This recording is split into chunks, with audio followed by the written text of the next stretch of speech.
والدین کی غلامانہ فرمانبرداری۔ والدین کی غلامانہ فرمانبرداری کا تصور جاگیردارانہ معاشرت کے تقاضوں سے پیدا ہوا اور ایک تہذیبی قدر بن گیا۔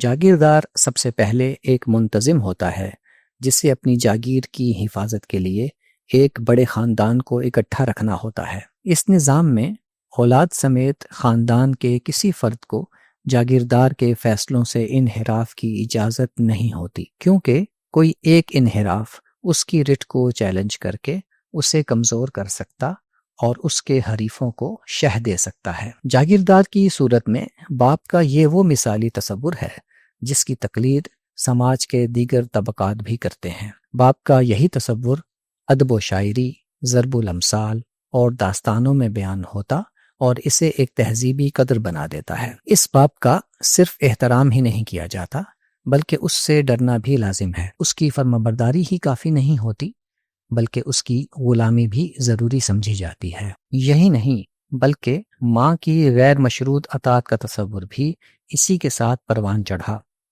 تاکہ غلامانہ فرمانبرداری کی تربیت دینے میں کوئی رخنہ باقی نہ رہے۔ اس طرز فرمانبرداری میں اولاد کے لیے ضروری سمجھا جاتا ہے کہ والدین کے حکم پر اپنی جائز اور معقول خواہشات حتیٰ کہ اپنے ذوق کے اظہار سے بھی دستبردار ہو جائیں۔ والدین کے لیے یہ احساس باعث طمانینت اور افتخار ہوتا ہے کہ ان کی اولاد نے اپنی خواہش قربان کر کے ان کے کسی ناگوار فیصلے کو قبول کر لیا۔ والدین کے اس آمرانہ رویے کا اظہار ہماری زبان کے محاوروں اور تعبیرات میں بھی نمایاں ہے۔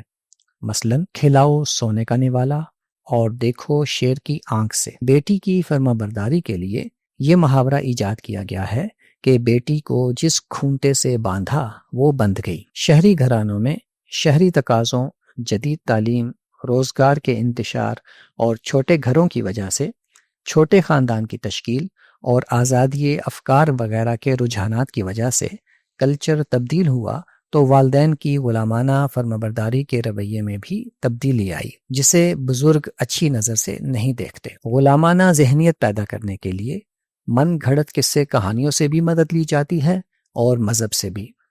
مثلاً یہ کہانی کہ ایک بچہ ساری رات ماں کے سرہانے پانی لیے کھڑا رہا جس پر اسے جنت کی بشارت ملی، اور اسلام میں والدین کے ساتھ حسن سلوک کی ہدایت کو ان کی غلامانہ اطاعت کا مترادف بنا دیا گیا۔ ماں کے قدموں تلے جنت کا مطلب یہ ہوا کہ ماں کے ہر جائز و ناجائز حکم کی تعمیل کی جائے ورنہ جنت میں داخلہ نہیں ملے گا۔ اسلام میں والدین کی غلامانہ فرمانبرداری کا کوئی تصور نہیں۔ قرآن مجید میں اللہ اور اس کے رسول کی اطاعت کے ذکر کے ساتھ جب والدین کا ذکر آتا ہے تو اطاعت کا لفظ بدل کر احسان اور حسنہ کے الفاظ اختیار کر لیے جاتے ہیں۔ چنانچہ والدین کے ساتھ حسن سلوک کیا جائے گا، ان کے بڑھاپے میں ناگواری کے مواقع پر بھی صبر اور شفقت کے ساتھ ان کی خدمت کی جائے گی، لیکن ان کے کسی ناجائز حکم کی تعمیل نہیں کی جا سکتی جس کا نتیجہ